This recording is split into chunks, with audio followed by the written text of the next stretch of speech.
Eddie Guerrero was on top of the world in WWE. But behind the scenes, a hidden struggle was tearing him apart. This untold tragedy would change the course of wrestling history and leave fans questioning everything they thought they knew about their hero.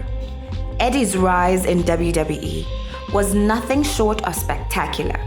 From his debut in 2000, he quickly became a fan favorite with his charismatic Latino hit persona. You see, Eddie had this unique ability to connect with the audience, whether he was playing a hero or a villain. His in-ring skills were unmatched, and his mic work, pure gold. By 2004, Eddie had reached the pinnacle of his career. He defeated Brock Lesnar for the WWE Championship at No Way Out, a moment that left fans in tears of joy. It seemed like Eddie had it all: the title, the adoration of fans, and a bright future ahead. But behind that $1 million smile and the Viva la Raza catchphrase, a storm was brewing. Eddie's personal demons were about to catch up with him, and the consequences would be far-reaching.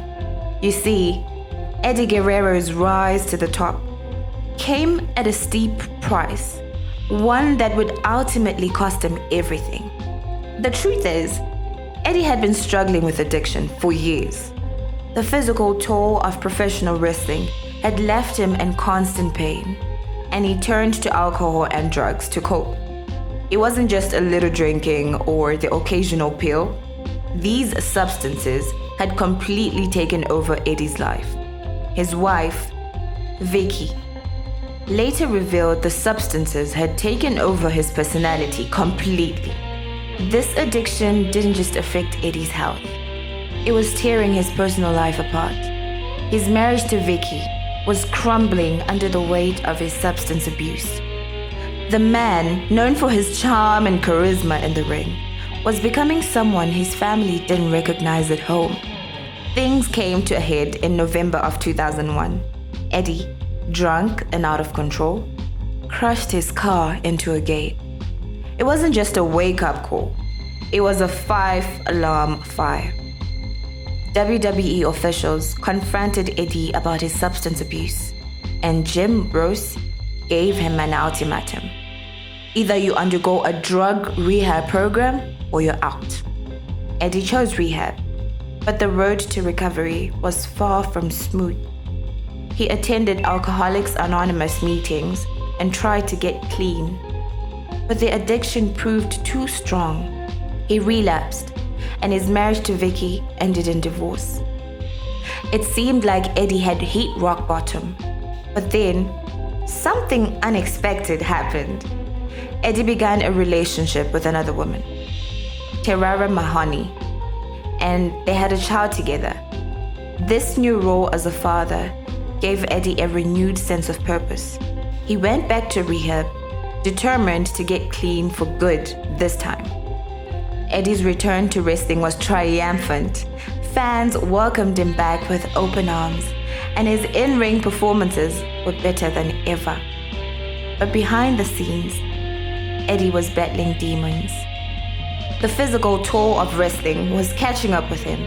Bob Holly, a fellow wrestler, said Eddie's pain was so severe at times that he didn't even feel when he needed to go to the bathroom. The pressure to perform at the highest level was intense. Eddie felt the weight of being champion keenly, saying, "I took low TV ratings personally." This added stress only exacerbated his mental and physical health issues. As Eddie's career reached new heights, his health was in steep decline. Colleagues noticed he seemed exhausted and drained. During one match, Eddie collapsed, a frightening incident that was later linked to severe heart problems, likely made worse by years of drug abuse. In the weeks leading up to his death, Eddie was frequently fatigued, short of breath, and experiencing chest pain. But he kept pushing himself. Driven by a culture in wrestling and often normalized drug use as a way to cope with pain and pressure. Eddie Guerrero's story is a stark reminder of the hidden battles many wrestlers face. Behind the glitz and glamour of WWE, there's often a world of pain, addiction, and struggle that fans never see. Eddie's journey from the heights of success to the depths of addiction and back again is a testament to both his strength and the devastating power of substance abuse. But as we'll see, Eddie's story was far from over, and the most shocking revelations were yet to come. But Eddie was a master of deception, both in and out of the ring. He masked his suffering during his performances, fooling fans and fellow wrestlers alike. As the calendar turned to November of 2005, Eddie's struggles intensified. In the weeks leading up to his final days, something alarming was happening. Eddie would be talking to people and suddenly pass out mid-sentence. It was a sign that something was terribly wrong. But few understood the gravity of the situation. Then came November 13, 2005, a day that would change WWE forever. Eddie missed a scheduled gym session, which was unusual for the dedicated performer. Concerned, his nephew, Chavo Guerrero, and hotel security went to check on him. What they found was devastating. Eddie was face down in the bathroom, unconscious, with water running. Chavo, desperate to save his uncle, attempted CPR, but it was too late. When paramedics arrived, they pronounced Eddie dead at just 38 years old. The news sent shockwaves through the wrestling world. Vince McMahon, usually the picture of corporate composure, was visibly shaken. He expressed his deep sorrow, emphasizing how profoundly Eddie had impacted those around him. Friends and fellow wrestlers were left reeling, struggling to come to terms with the loss of someone so vibrant and full of life. But as the initial shock wore off, questions began to surface. What exactly had happened to Eddie Guerrero? The official story pointed to an undiagnosed heart condition, but whispers of a darker truth began to circulate. Reports emerged that Eddie had been ordering steroids prior to his death. His health had been deteriorating due to blocked blood vessels, likely exacerbated by years of painkiller abuse, steroid use, and alcohol consumption. But even as the details of Eddie's final days came to light, there was a sense that the full story had yet to be told. Conflicting reports and unanswered questions lingered, suggesting that there might be more to Eddie's tragic fall than met the eye. The truth, it seemed, was as complex and multifaceted as Eddie Guerrero himself. In the immediate aftermath, WWE organized a tribute show to honor Eddie's memory. The atmosphere was heavy with grief as wrestlers and fans alike struggled to process the loss, but there was an undercurrent of unease, especially among those who had witnessed Eddie's final public appearance in Germany. You see, Eddie had stormed out of that show, visibly upset about not drawing a big enough crowd. It was a stark contrast to the beloved figure fans had come to know. As the wrestling community mourned, WWE executives were faced with a harsh reality. They couldn't ignore the circumstances surrounding Eddie's death. The company had to make changes, and fast. The result was a significant overhaul of WWE's wellness policy. New health protocols were put in place, aimed at preventing similar tragedies in the future. It was a tacit admission that the old way of doing things wasn't working.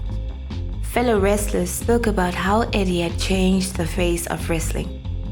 Without his influence, they said, the sport would look very different today. Eddie's ability to connect with audiences was unparalleled, and his work ethic, the work through the pain mentality, had become deeply ingrained in wrestling culture. But now, that same ethos was being questioned. Adding fuel to the fire were the financial metrics from Eddie's championship reign. Despite his popularity, pay-per-view buys had decreased significantly during his time at the top. For instance, No Way Out 2003 drew 450,000 buys, but No Way Out 2004, with Eddie in the main event, only managed 265,000. This disparity raised questions about the pressures Eddie might have been under to perform and draw crowds. The story of Eddie Guerrero's tragic fall had exposed the dark underbelly of professional wrestling. It forced fans and industry insiders alike to confront uncomfortable truths about the physical and mental toll of life in the ring. WWE's response, while significant, left many wondering if it was too little too late. As the years passed, Eddie's legacy continued to evolve.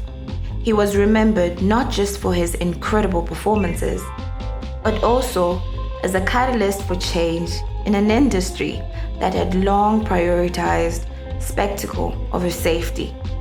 But for those who knew him best, there was a lingering sense that the full story of Eddie Guerrero, the man behind the persona, had yet to be told.